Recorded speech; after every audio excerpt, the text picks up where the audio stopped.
Welcome to this training series from the Pulse Secure Channel team. Today we're going to create and manage our first service on the Traffic Manager. So let's jump in and start creating. Hi there and welcome. The idea of this video is to take you through step by step the processes needed in order to create and manage your first service on the Virtual Traffic Manager. You can see here I've got a Traffic Manager already initially configured, although it doesn't have any services or configuration as such at the moment. Within the next few sections we're going to go through the creation of the various services needed, how we check that configuration, and then how we test the service on the back end. So the first thing we need to do is just go over the general pieces or the sections of config that are needed in order to create and manage a service. These can be found under the Services tab, and they're really just three things really. There's something called a traffic IP group, a virtual server, and a pool. The traffic IP group really controls the proxied IP address for a service.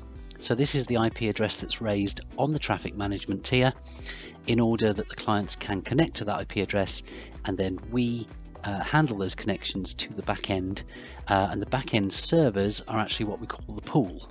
So they will be your actual web servers or your application servers on the back end behind us that the clients would originally have connected to without us in place. We are essentially sitting in between the client and the server, or the client and the application, and we are proxying that application in terms of its IP address. So we raise an IP address that is raised and distributed throughout the cluster of traffic managers. In this case we've only got one, so the IP address will only ever be raised on one cluster member. But what a traffic IP group allows you to do is actually control where that IP address is raised, and it also helps control, or does control rather, that IP address moving from one cluster member to another in case of a cluster member failure. So the IP address is always raised on at least one or more of the cluster members, depending on the mode in which we are running, and that mode is either what we term active passive or active active. Active passive is where the IP address is only raised on one of the group members, one of the cluster members, and active active is where it's raised on more than one cluster member within the cluster at one time. The virtual server is the configuration that then links the pool and the traffic IP together, and is essentially the point at which you configure your application. So in terms of a web service that we're dealing with today, for instance, the virtual server will be configured as listening for HTTP traffic on port 80, and it will be given a name. It will also then link to the traffic IP group, i.e. the IP address that's going to be raised for that application. And it will also link to the back end in terms of being configured with a particular pool. So the first thing we're going to do initially is to create the pool. Now a pool is simply a number of servers that we have IP connectivity to on the back end that we would like to include in the load balancing algorithm for this particular service. So in this case I'm going to configure 3 pool members, each of which having their own IP address, and they will be basically communicating on port 80. So I'm going to give the pool a name, and in this case we're going to call it Northern Lights, because that is actually the name of the web service or the web application that we are going to connect to. And then I'm going to add the nodes in, and in my case I'm using a DNS environment. You can configure these nodes using IP or DNS, it doesn't really matter. In my particular instance I've got a DNS server running, so they are actually called something. I could in fact type in the IP addresses, but I'll use the DNS for now. So they are called NLWS1, and they reside in the london.pool.com domain. The way we actually enter these, we give them an IP address : port number, or the DNS name : port number, and we separate them with a comma. So NLWS2 london.pool.com on port 80 again, and NLWS3 london.pool.com on port 80. The monitor we'll leave as ping for now, and I'll explain a little about those monitors in a moment. So we'll create the pool. Now that goes ahead and adds 3 pool members to our pool. The state at which they are added is active, so these are currently pool members that will be included in the load balancing algorithm. And basically that's the only configuration we need for basic configuration, at least. You'll see there's a lot more we can do, which I'm not going to cover in this particular video, but at the moment that pool is configured, it's got a name and it's got 3 pool members and they're all active. That's all we need to do for basic configuration. Okay, so that concludes the configuration of the pool.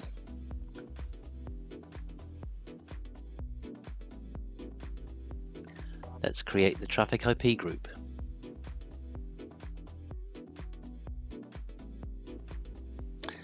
So now we're going to create the traffic IP group, which is the second thing we need to do. So I've configured the pool, as I said in the first video. We move on to the traffic IP group now, and this is essentially the IP address that gets raised, and it's the IP address that would resolve in DNS in an environment. For instance, in our case, when we key in www.northernlightsastronomy.com, this is the IP address that DNS would actually return to the client. So we're going to give it a name, keep it nice and simple, Northern Lights, and we're going to give it the IP address of 192.168.159.105. Now, I mentioned earlier briefly in the previous video that you can control how that IP address gets raised across the cluster. In this particular demonstration, we're just going to raise each address on a single machine, which is what we call single hosted mode. So we'll go ahead and do that. So create traffic IP group, and that's as simple as that. That's the traffic IP group created. You can see there that the IP address has been raised on ENS 160, which is one of the interfaces I'm running on this machine on demo 1. And you can also read here that it's one IP address raised on one traffic manager in single hosted IP mode. Okay, so that concludes the traffic IP group configuration. Now let's create the virtual server configuration.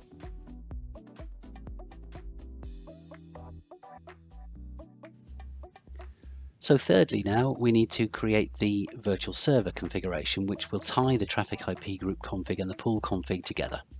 So we'll move to the virtual servers tab, and again we'll call this Northern Lights. Now you'll see here from a drop down you've got a fairly extensible list of protocols that you can include here to represent the protocol that you are going to actually deal with in this particular vServer. All that these do essentially is they inform the traffic manager of the protocol we're going to be dealing with, and that in turn will open certain parts of config. Other parameters in the user interface will become available based on which protocol you're actually using within your virtual server. So we'll select HTTP, we'll listen on port 80, and the default traffic pool for us is going to be Northern Lights, and that's the pool we created just moments ago. So we'll create the virtual server now, and you can see very quickly and easily that's been done.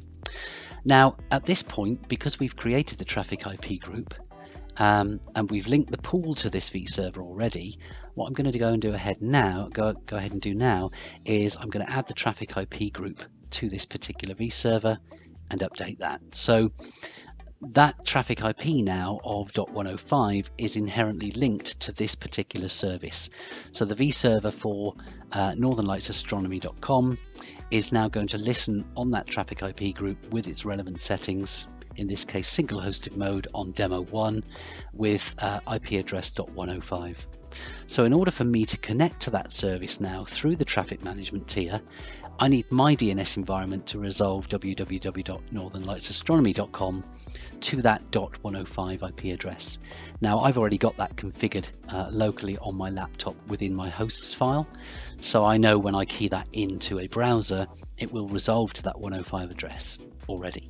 But that's something to bear in mind. You'll need to actually configure your DNS environment or make sure that your local host file is configured with that particular host file setting. So that's all of the config really needed to configure your service. And if we go back to the home page here now, we'll see that we've got Northern Lights vServer with a Northern Lights pool, And if I start that service now, hopefully everything remains green because it's all configured correctly. We've got the pool with the 3 pool members. We've got Northern Lights listening on HTTP port 80, and that's using .105 in the traffic IP group called Northern Lights. So that concludes our activity for setting up the final part of the 3 sections of config, which is the vServer in this case. Let's check the configuration now.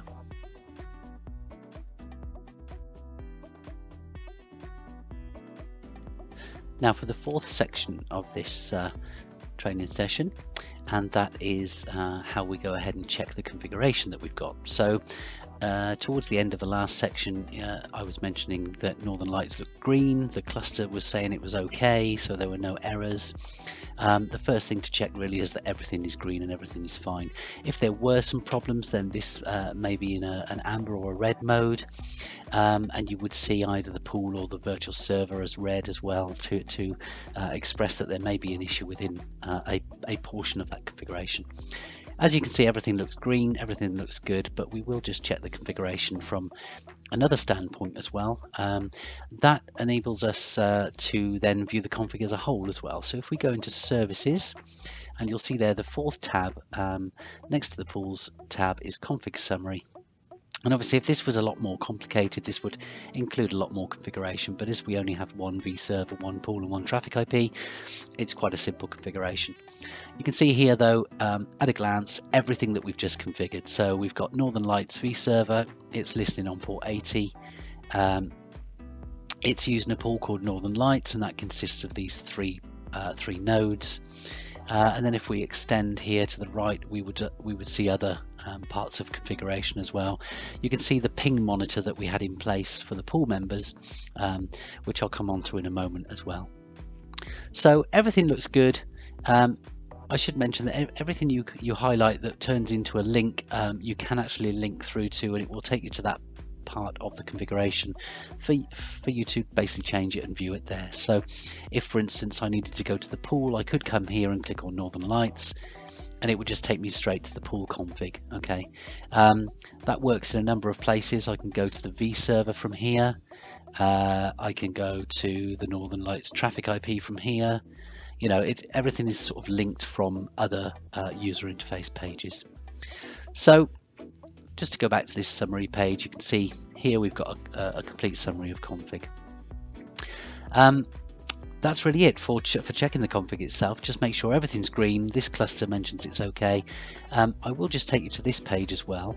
This takes you to a diagnostics page called Cluster Diagnostics, and you can see here all the parts of configuration on the VTM that are all good. So if there were an issue with any part of these, you would see a red X here instead of a green tick, and then you could drill down into that particular part of the configuration and see what problem was occurring.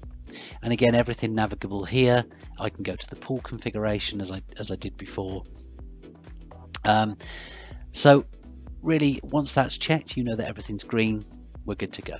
So the final part of this video is coming up, and that's basically how we then test the service. So I'll show you that in a moment. Now let's go ahead and test the service.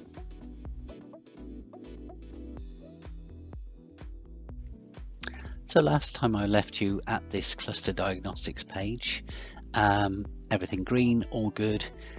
So we've checked the configuration. Now in this section we'll just be testing the service, and that's really as simple as making sure that your environment is configured to actually resolve the IP address of the service, either using the local host file as I've got configured on my laptop here, or your DNS environment actually resolves to the correct address.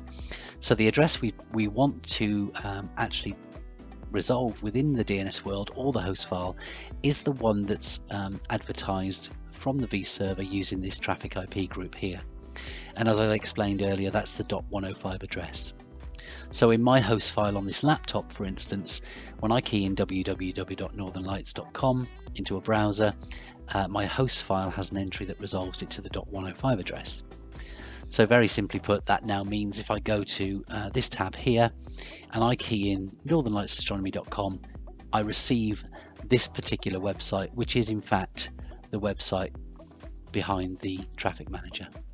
And you can see it's being served here. That traffic now that I'm creating should actually be passing through the traffic manager, and we can confirm that actually by going to the activity screen and viewing the bandwidth chart. Now if I generate some traffic with this screen in place, so if I just click around, you'll see I'm generating some traffic, and then we go back to the traffic manager. You can see that the traffic is coming through the VTM and being handled on the back end to those 3 nodes, load balanced by whichever algorithm we have in place for that particular pool. So that really concludes this this training session of how to manage your first service on the traffic manager. Thanks very much for listening. Cheers. Bye bye.